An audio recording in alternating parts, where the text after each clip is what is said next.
Assalamualaikum warahmatullahi wabarakatuh.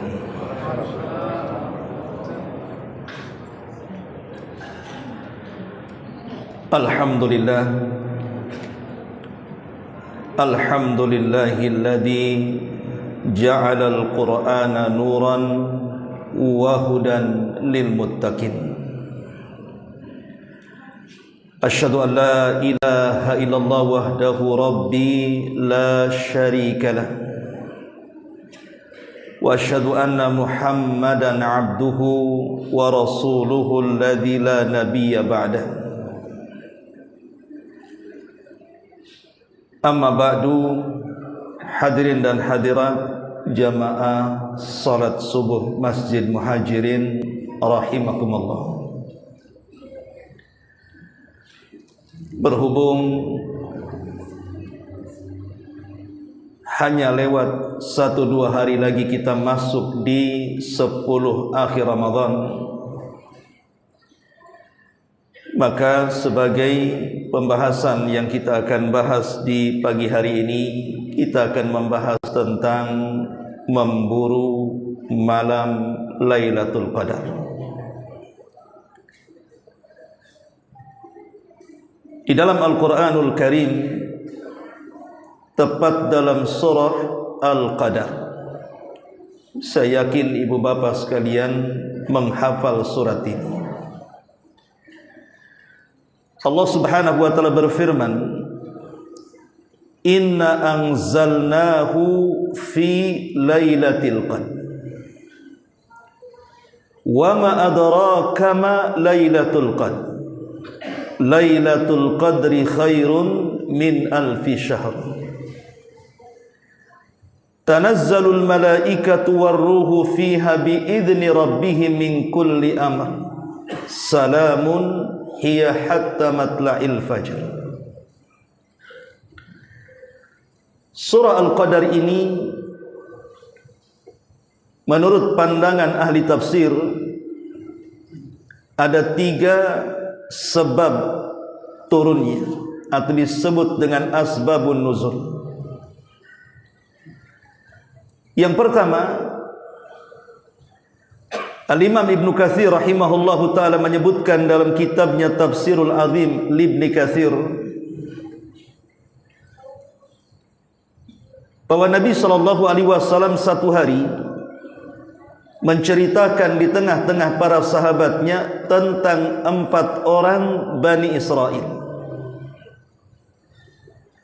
di mana 4 orang Bani Israel ini senantiasa berada di dalam tempat ibadahnya, tidak pernah keluar kecuali hajat-hajat tertentu saja. Mereka menghabiskan waktu-waktu di tempat ibadah itu hanya beribadah kepada Allah Subhanahu wa ta'ala sepanjang harinya, dan hebatnya tidak pernah bermaksiat kepada Allah walaupun sekejap mata, dan dilakukan hampir 83 tahun lamanya. Tentu sahabat yang mendengarkan kisah ini heran, mana ada orang hidup tidak pernah bermaksiat? Mana ada orang hidup menghabiskan seluruh ibadahnya dalam seluruh usianya? Di tengah-tengah keheranan itulah Jibril turun dan mengatakan kepada Nabi SAW, apakah sahabat-sahabatmu heran? Katakan kepada mereka, jangan heran, karena dalam Islam itu ada satu malam yang lebih baik dibandingkan ibadahnya 4 orang Bani Israel. Maka turunlah surah Inna anzalnahu fi lailatul qadr wa ma adraka ma lailatul qadr Lailatul Qadri khairun min alfi syahr. Bahwa malam Lailatul Qadar itu lebih baik dibandingkan 1000 bulan. Ini satu versi. Versi yang kedua masih dalam kitab yang sama, Nabi SAW menceritakan ada seorang Bani Israel yang menghabiskan waktunya hanya dalam peperangan, berjihad seumur hidupnya,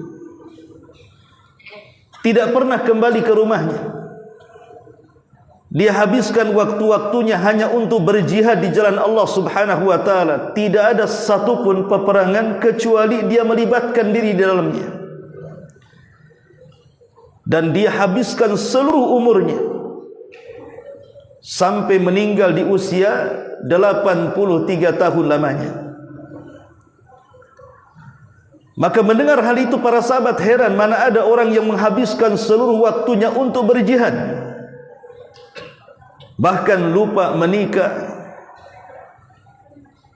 menghindar dari syahwat dunia.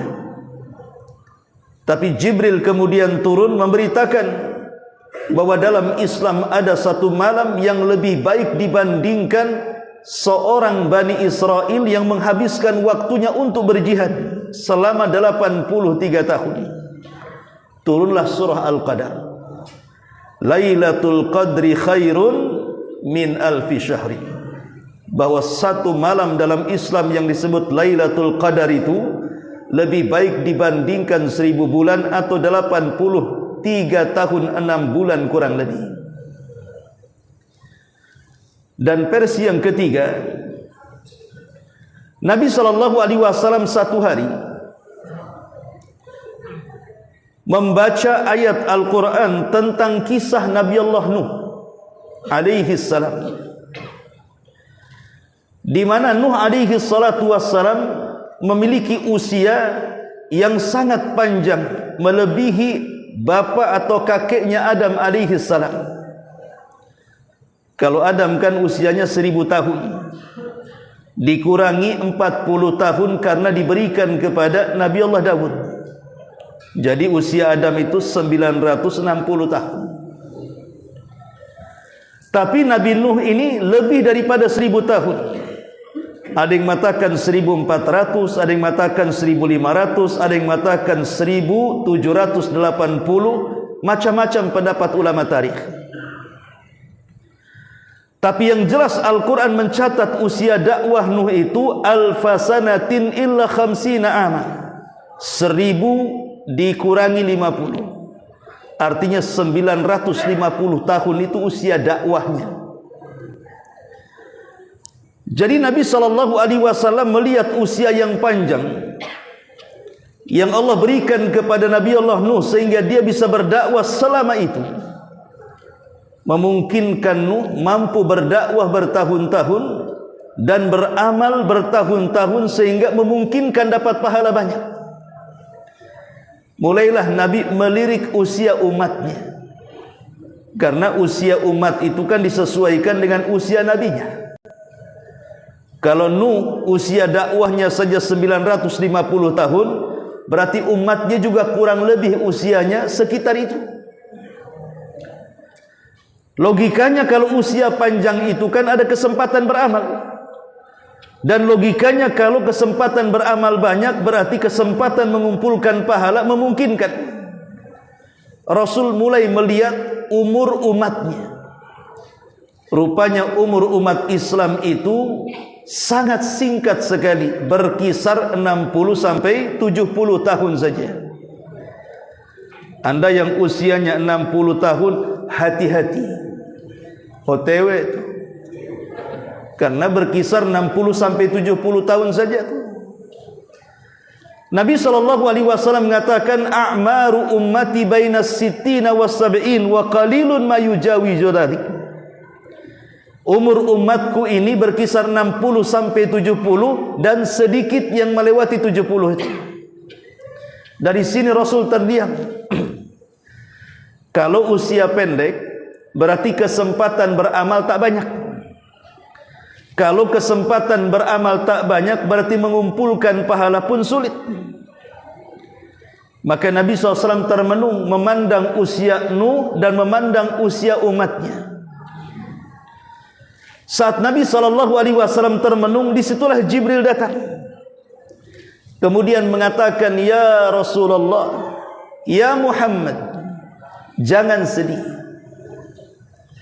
Sekalipun usia umatmu pendek dan usia umat sebelummu panjang, bukan berarti yang pendek tidak bisa menjangkau yang panjang. Maka kemudian Jibril menghabar beritakan dengan menurunkan surah Al-Qadar ini, bahwa dalam Islam itu ada satu malam yang kalau seseorang mendapatkannya sama dengan memiliki usia 83 tahun 6 bulan dia habiskan untuk beribadah. Maknanya mungkin di antara kita itu ada yang usianya 40 tahun, mungkin di antara kita ada yang usianya 50 tahun, bahkan mungkin ada yang 60-70 tahun. Berarti berapa kali kita mendapatkan Lailatul Qadar itu? Dari usia balik. Mungkin ada yang mendapatkan Lailatul Qadar itu yang usianya yang tua-tua itu mungkin sudah berpuluh-puluh kali. Kalau satu kali sama dengan 83 tahun, berarti kalau 10 kali kan seolah-olah usianya panjang tuh. Itulah sebab nuzul daripada surah Al-Qadar ini, bahwa dalam Islam itu ada satu amalan yang bisa menjangkau amalan umat-umat sebelum kita. Sekalipun usia umat kita ini pendek, usia umat dulu itu panjang. Tapi bukan berarti pendek usia kita tidak bisa menjangkau panjangnya usia umat dulu. Ma'asyiral muslimin yang dimuliakan Allah Subhanahu wa taala, ini sebab turunnya surah Al-Qadar. Baik, kita akan bahas tafsirnya. Allah Subhanahu wa taala mengatakan, inna anzalnahu fi lailatul qadr. Sesungguhnya kami turunkan Al-Qur'an itu di malam Lailatul Qadar. Al-Qur'an ini adalah kitab panduan bagi kita kaum muslimin. Tanpa Al-Qur'an manusia akan tersesat. Tapi manusia dengan Al-Quran menurut Imam Ibnul Qayyim rahimahullahu ta'ala itu, hari ini manusia dengan Al-Quran itu terbagi menjadi 3. Pertama, ada manusia-manusia itu yang dengan Al-Quran betul-betul sangat khusyuk saat membaca dan mendengarkannya. Itulah manusia-manusia yang memiliki qalbun salim, hati yang selamat. Jadi kalau saat membaca Al-Quran kita tersentuh, saat mendengar Al-Quran juga kita khusyuk, tersentuh, maka ketahuilah hati kita ini sehat. Kenapa? Karena Al-Quran masih mempengaruhi hatinya. Ini yang pertama. Yang kedua, ada orang-orang itu saat membaca dan mendengarkan Al-Quran, ya kadang tersentuh, ya kadang tidak. Kadang-kadang tersentuh, kadang-kadang tidak. Ya sewaktu-waktu biasa-biasa saja dia dengar Quran. Tapi di waktu yang lain terkadang sedih, terkadang takut, terkadang harap, dan begitu seterusnya. Maka orang ini hatinya, kata Imam Ibnul Qayyim, disebut qalbun marid. Hatinya sakit. Jadi kalau kadang-kadang kita mendengar Quran, kadang-kadang ingin nangis, kadang-kadang ingin tobat, kadang-kadang takut kepada Allah, tapi di lain sisi biasa saja, berarti hati kita ini sakit dengan Quran tuh. Tapi ada yang lebih celaka, yang ketiga tuh. Dia mendengar Quran atau membaca Al-Quran, bahkan boleh jadi tidak membaca, mendengar pun malas, bahkan terkadang benci dengan Quran. Ini bukan sakit lagi hatinya, ini namanya qalbun mayyit namanya. Hatinya sudah mati. Ini hatinya orang kafir. Lah sekarang dari 3 hati dengan Quran itu, kita yang mana tuh? Yang pertama kah, yang kedua kah, atau yang ketiga kah? Kalau yang pertama kayaknya tidak ya. Yang kedua sajalah. Berarti hati kita ini masih sakit tuh, perlu diobati. Ma'asyiral muslimin wal muslimat rahimakumullah. Di sini Allah mengatakan inna anzalnahu fi lailatul qadr. Kalimat lailatul qadr ini terdiri dari dua kalimat, lailatun dan al-qadar. Lailah artinya malam, dan qadar itu memiliki tiga makna. Makna yang pertama, qadar itu artinya kemuliaan. Orang Arab biasa mengatakan fulan dzatu qadrin. Si fulan itu punya kemuliaan. Jadi qadar itu artinya punya kemuliaan. Jadi kalau digabung Lailatul Qadar berarti malam yang memiliki kemuliaan. Apa penyebab kemuliaannya? Penyebab kemuliaannya ayat selanjutnya. Wa ma adraka ma Lailatul Qadr, Lailatul Qadri khairun min alfi syahr. Di sini letak kemuliaannya. Karena kalau orang mendapatkan satu malam itu, maka sebanding dengan orang beramal selama 1000 bulan, bahkan lebih baik dibandingkan 1000 bulan. Logikanya begini, kalau di malam Lailatul Qadar itu bertepatan dengan malam itu kita membaca Al-Quran, anggaplah 1 jam. Kok bertepatan ketika membaca Quran itu di malam itu Lailatul Qadar? Berarti yang 1 jam kita baca Quran itu seolah-olah setiap malam 1 jam kita membaca Al-Quran selama 83 tahun kurang lebih. Begitu maksudnya. Kan ini kemuliaan namanya. Sementara 1 huruf saja 1 pahala yang dilipat gandakan menjadi 10 kali lipat pahala. Itu 1 huruf tuh. Bagaimana kalau setiap malam 1 jam selama 83 tahun kita baca Quran, berapa huruf yang kita baca? Sementara 1 huruf 10 pahala. Disinilah letak kemuliaan malam Lailatul Qadar ini. Ini yang pertama. Makna yang kedua, Al-Qadar di sini artinya al-dhayiq. Dhayiq itu artinya sempit. Makanya ada ayat dalam Al-Quran itu faman qudira alaihi rizquh falyunfiq. Qudir itu dari kalimat qadar. Barang siapa yang disempitkan rizkinya, banyak-banyak sedekah, kata Allah. Berarti kalau kita gabungkan malam Al-Qadar itu artinya sempit, malam yang penuh dengan kesempitan. Kok bisa Lailatul Qadar jadi sempit pula?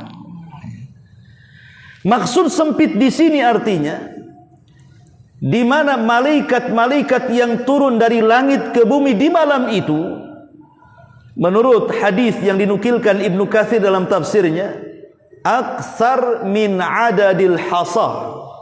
Jumlah malaikat yang turun ke bumi itu lebih banyak dibandingkan jumlah kerikil yang ada di bumi. Siapa yang bisa menghitung jumlah kerikil? Coba Bapak pesan 1 lori batu granit. Siapa yang bisa menghitungnya? Satu, nggak ada kerjaan.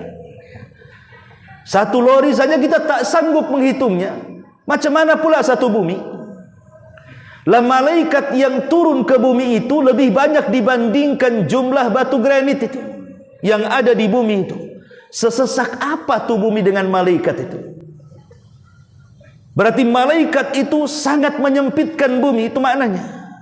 Dan ini ditafsirkan ayat selanjutnya, tanazzalul malaikatu warruh. Di malam itu para malaikat turun dipimpin langsung oleh Jibril. Ruh di sini artinya Jibril. Dari sini juga menunjukkan apa? Jibril juga ikut berperan di malam Lailatul Qadar. Kenapa? Karena memuliakan turunnya Al-Quran, sehingga setiap tahun di malam Lailatul Qadar Jibril juga turun. Ini makna yang kedua. Makna yang ketiga qadar di sini artinya keputusan Allah. Makanya ada namanya qada wal qadar.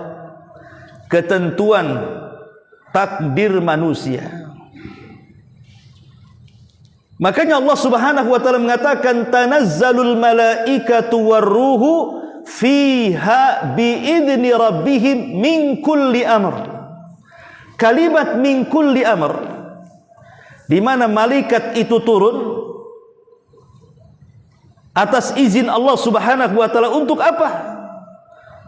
Untuk melaksanakan amr, perintah Allah Subhanahu wa taala tentang satu, rizki manusia. Yang kedua, ajal manusia. Yang ketiga, kebahagiaan dan kecelakaan manusia. Di malam itu ditentukan kembali takdir kita setahun yang akan datang. Jadi di malam Lailatul Qadar itu Allah memerintahkan para malaikat untuk mendaur ulang takdir. Umpamanya dalam catatan malaikat, kita setahun yang akan datang sudah dicatat kita ini disusahkan rizkinya. Karena mendapatkan Lailatul Qadar dihapus, mudahkan tu rizki orang ini. Umpamanya dalam catatan malaikat kita ini ditakdirkan akan meninggal dengan kecelakaan. Tapi karena mendapatkan Lailatul Qadar ada tambahan umur, tak jadi kecelakaan. Umpamanya dalam catatan malaikat ini mungkin kita akan banyak persoalan dan kesulitan di masa hadapan, tapi karena mendapatkan Lailatul Qadar semua dimudahkan. Minimalnya kalaupun harus meninggal setelah mendapatkan Lailatul Qadar, meninggal di atas husnul khatimah. Jadi malam itu menentukan takdir kita setahun yang akan datang. Maka rugi kalau seandainya orang tidak mendapatkan Lailatul Qadar, karena itu juga menentukan takdir kita masalahnya. Makanya kenapa Nabi SAW sangat memburu Lailatul Qadar. Nabi saja memburu Lailatul Qadar. Makanya Aisyah Ummul Mukminin radhiyallahu anha sampai mengatakan, kana an-nabiy sallallahu alaihi wasallam idza dakhala al-ashra shadda mizara wa aiqadha ahlah. Rasul itu kalau masuk di 10 akhir Ramadan, dia kencangkan tuh tali sarungnya dan dia bangunkan keluarganya untuk ibadah. Apa maksudnya mengencangkan tali sarung di sini? Meninggalkan seluruh istrinya, tidak mendekatinya, tidak menggaulinya, khusus i'tikaf 10 hari. Padahal istri Nasr itu 11, ditinggalkan, dikencangkan sarungnya. Istri kita 1 malah dilonggarkan pula sarungnya. Ma'asyiral muslimin yang dimuliakan Allah Subhanahu wa taala. Oleh karena itulah maka seorang muslim harus paham bahwa malam itu sangat istimewa. Masalahnya Lailatul Qadar itu disembunyikan tanggalnya. Sebenarnya Nabi SAW pernah diberitahu oleh Allah tanggal Lailatul Qadar itu. Saking senangnya, Nabi langsung keluar rumah, hendak mengumpulkan para sahabat memberitahu kapan tanggalnya. Di tengah jalan ketemu 2 orang yang sedang berselisih. Dua-duanya mengangkat suara. Maka Rasul sibuk meleraikan 2 orang yang sedang bertengkar dengan suara yang melebihi suara nabinya. Saking sibuknya Rasul mendamaikan 2 orang yang bertengkar, lupa dia hendak menyampaikan tanggal Lailatul Qadar itu. Malah dia pulang. Dan sejak itu Rasul tidak ingat malam apa. Dari sini kata para ulama, sebab kenapa Lailatul Qadar itu dilupakan, itu karena ada orang yang mengangkat suara di atas suara nabinya. Itulah penyebabnya. Tapi dengan tersembunyinya Lailatul Qadar tentu ada hikmahnya. Kenapa Allah Subhanahu wa taala sampai membuat Rasul Nabi lupa untuk menyampaikan tanggalnya?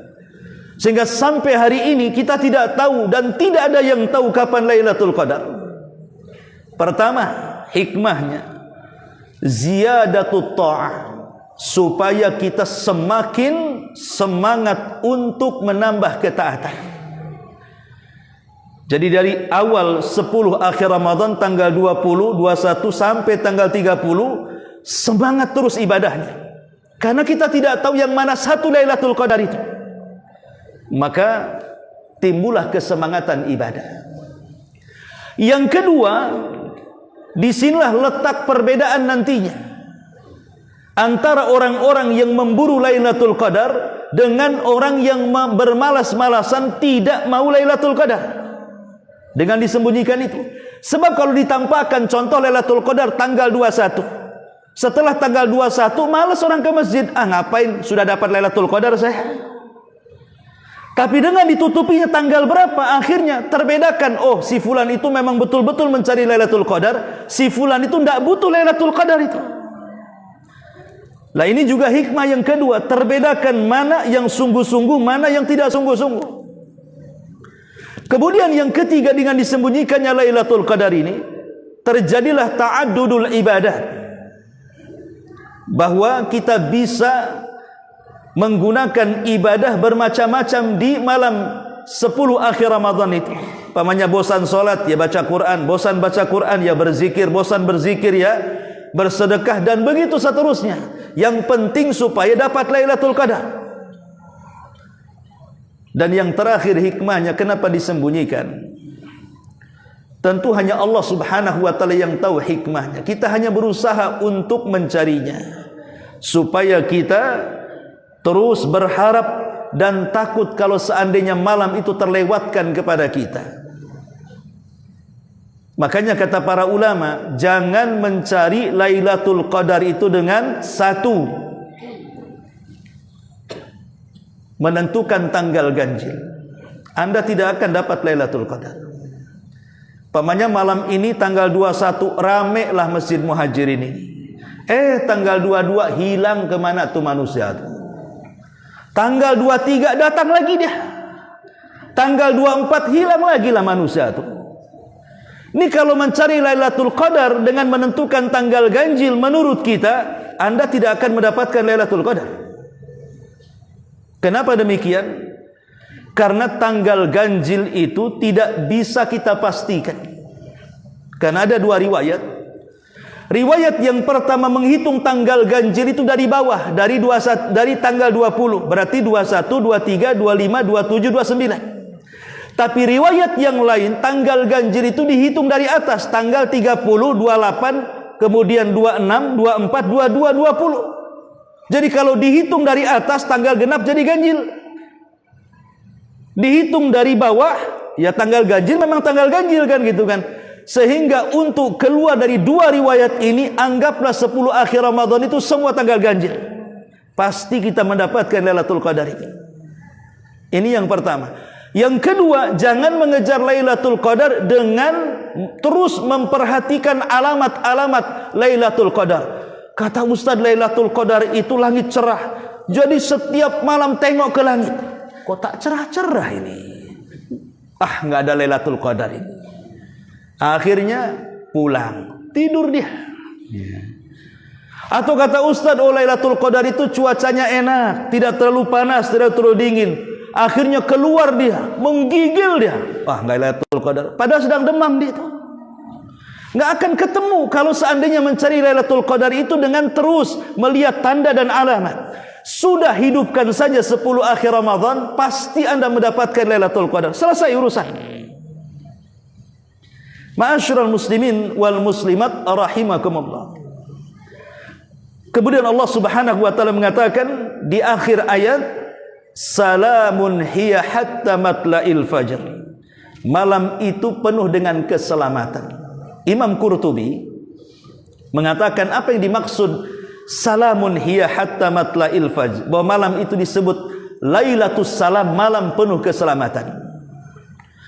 Beliau mengatakan maksudnya malam Lailatul Qadar penuh dengan keselamatan itu, andai kata kita ini satu kandang dengan harimau, satu kandang dengan buaya, bukan buaya darat, buaya betulan, satu kandang dengan binatang-binatang buas, bertepatan dengan Lailatul Qadar, maka binatang-binatang itu tidak mungkin menerkam apalagi memakan kita.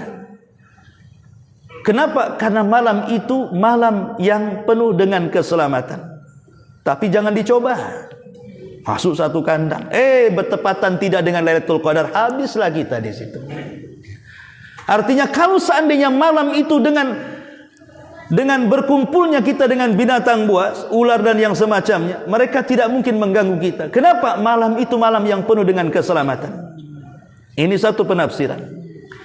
Penafsiran yang kedua, maksudnya malam keselamatan di sini artinya selamat dari min kulli syarrin, dari seluruh keburukan.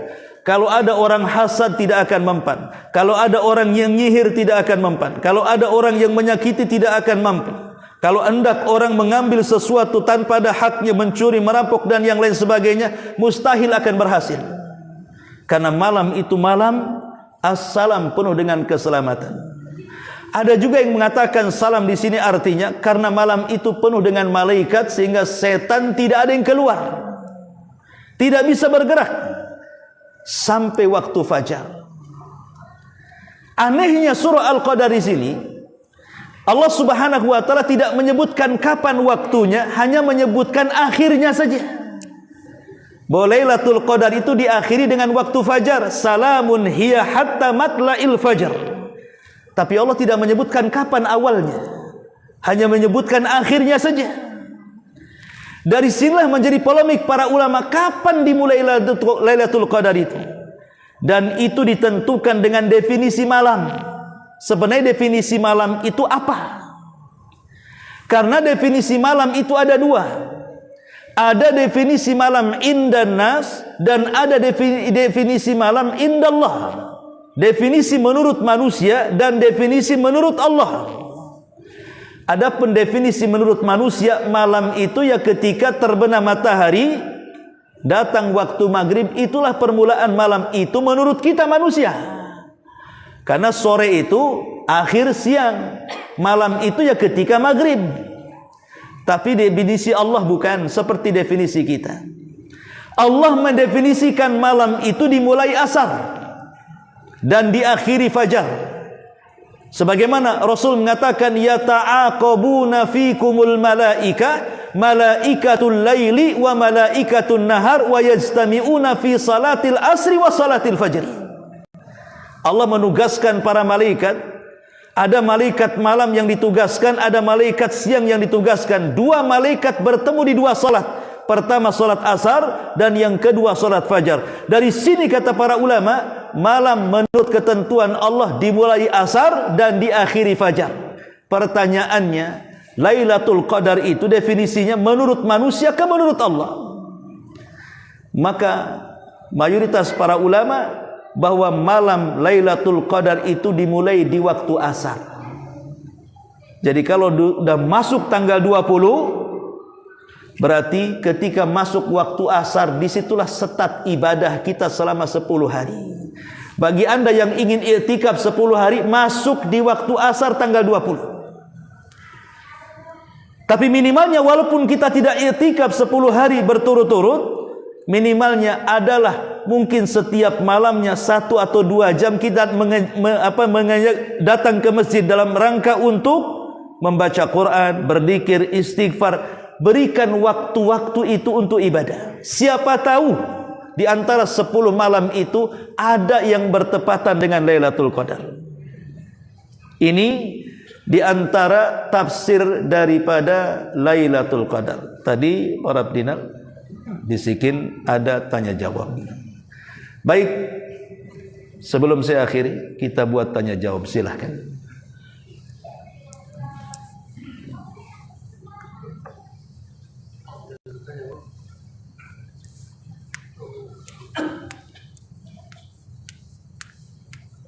Nggak ada? Masih ada waktu? Hah? Masih berapa menit? 15 menit lagi. Baik, kita lanjutkan. Karena nggak ada yang bertanya, kemungkinan satu ngantuk atau yang kedua serius. Baik. Lalu apa yang harus kita amalkan di malam Lailatul Qadar ini? Apa yang harus kita lakukan di malam Lailatul Qadar? Ada hadis Aisyah Ummul Mukminin radhiyallahu anha. Aisyah pernah mengatakan, "Ya Rasulullah, in adraktu Lailatul Qadri, famadza aqul?" Rasul, bagaimana pendapatmu jikalau aku mendapatkan malam itu betul-betul malam Lailatul Qadar, kira-kira kata Aisyah, doa apa yang harus kupanjatkan di malam itu? Maka Nabi SAW mengatakan, kuli, katakan wahai Aisyah, Allahumma innaka afuun tuhibbul afwa fa'fu anni. Allahumma ya Allah, innaka afu, engkau adalah zat yang maha pemaaf. Yuhibbul afwa, engkau mencintai para pemaaf. Fa'fu anni, maka maafkanlah akan dosa-dosaku. Kalimat al-afu dengan istighfar tentu berbeda makna. Sama-sama meminta maaf. Istighfar minta ampun, al-afu minta maaf. Apa bedanya? Kalau istighfar itu memiliki dua makna. Jadi kalau kita mengatakan astaghfirullahaladzim, astaghfirullahaladzim, astaghfirullahaladzim, artinya kita meminta dua perkara. Pertama, ya Allah ampunilah dosa-dosaku. Dan yang kedua, tutupilah seluruh aib-aibku. Itu mana istighfar. Jadi mana istighfar itu meminta kepada Allah agar kita ditutup aibnya. Karena bagaimanapun kalau orang melakukan dosa kemudian dibongkar aibnya oleh Allah Subhanahu wa taala, banyak orang yang tidak tahan. Banyak orang yang putus asa gara-gara aibnya terbongkar. Kalaulah bukan karena Allah menutup aib kita, tidak ada manusia yang mau hidup di bumi itu. Siapa di antara kita yang tidak punya aib? Pasti di antara kita punya aib. Sekelas Imam Ahmad saja, ketika dia belanja di pasar, murid-muridnya menghargai dia dan mengatakan, ya Imam pulang saja, biar barang-barangmu kami yang bawa. Kata Imam, tidak, jangan, aku yang akan bawa. Sekiranya kamu tahu bahwa dalam badanku penuh dengan aib, tentu kalian akan meletakkan pasir di atas kepalaku, tidak mungkin menghargaiku. Artinya manusia dihormati manusia yang lain itu karena Allah masih menutup aibnya sebenarnya. Kalau aib kita dibongkar Allah, enggak ada manusia menghormati manusia yang lainnya. Bersyukurlah kita memiliki Rabb As-Sittir yang maha penutup aib. Ya. Makna yang kedua istighfar itu minta diampuni dosa-dosanya, jangan diazab akan dosa kita di dunia kelak di akhirat. Itu makna istighfar. Tapi makna al-afu ada perbedaan sedikit. Al-afu itu artinya kita meminta maaf kepada Allah akan dosa-dosa kita dan menghapus pengaruh-pengaruh dosanya.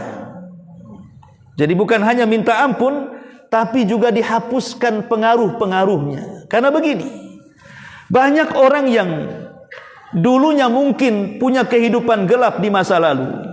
Mungkin dia seorang preman atau apa gitu ya. Akhirnya hijrah. Tapi pengaruh-pengaruh dosanya masih ada. Karena dulunya mantan preman, kalau tersinggung sedikit langsung nyolot, langsung marah kan gitu ya. Berarti pengaruhnya masih ada tuh. Ya.